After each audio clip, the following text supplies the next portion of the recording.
Olá, eu sou o professor Johnny Barbosa e hoje a nossa aula é sobre o passado contínuo.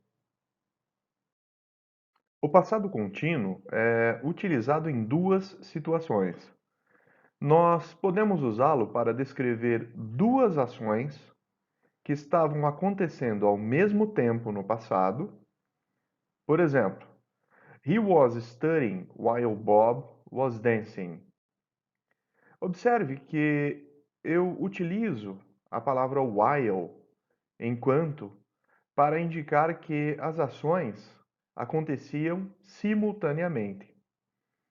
A outra situação de uso do passado contínuo é quando o usamos para descrever uma ação que estava acontecendo quando outra também aconteceu no passado. Houve uma interrupção da ação que estava acontecendo e a outra ação aconteceu no passado. Por exemplo, he was studying when Bob arrived. Observe que eu utilizo a palavra when, quando, para indicar que houve uma interrupção na ação que estava acontecendo.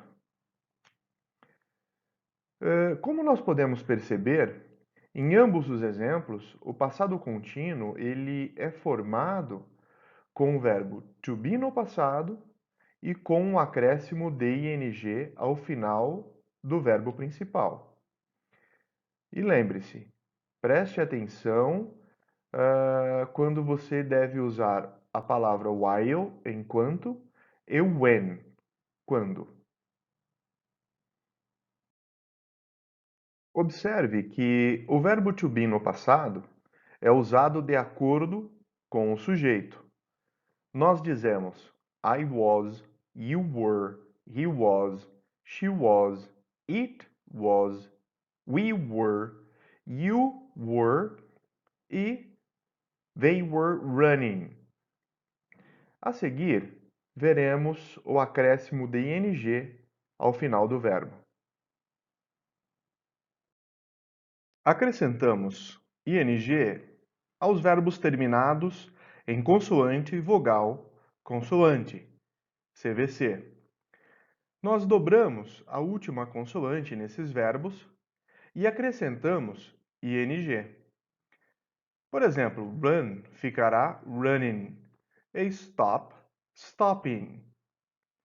As exceções a essa regra são os verbos terminados em W e X. Quando os verbos terminam em CVC, mas terminam em W e X, nós não dobramos essas consoantes.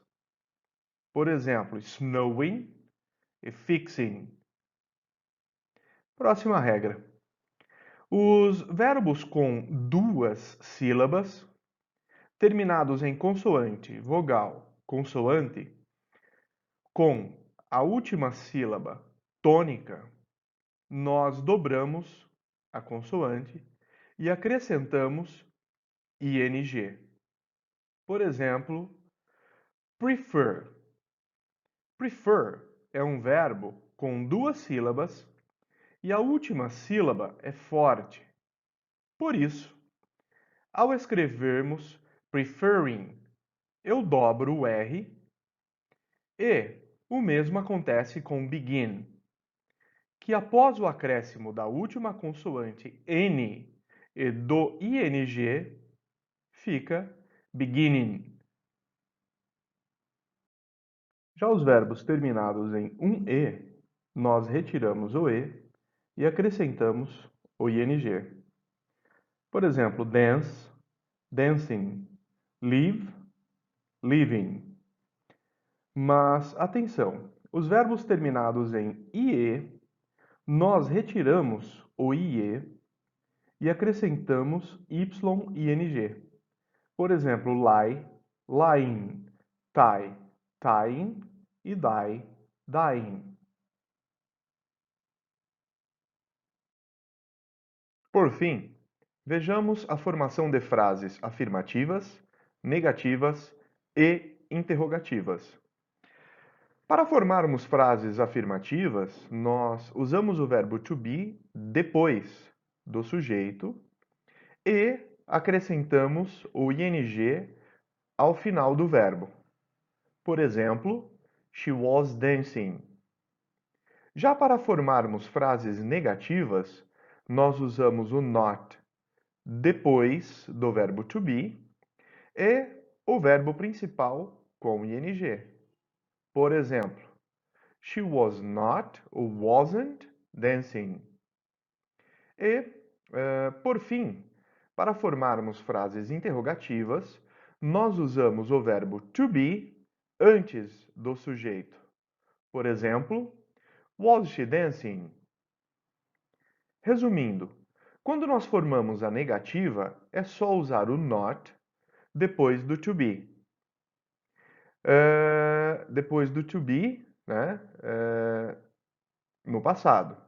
E quando nós formamos a interrogativa, nós só usamos o to be antes do sujeito. Por hora, é isso. Vejo vocês na próxima aula e até mais.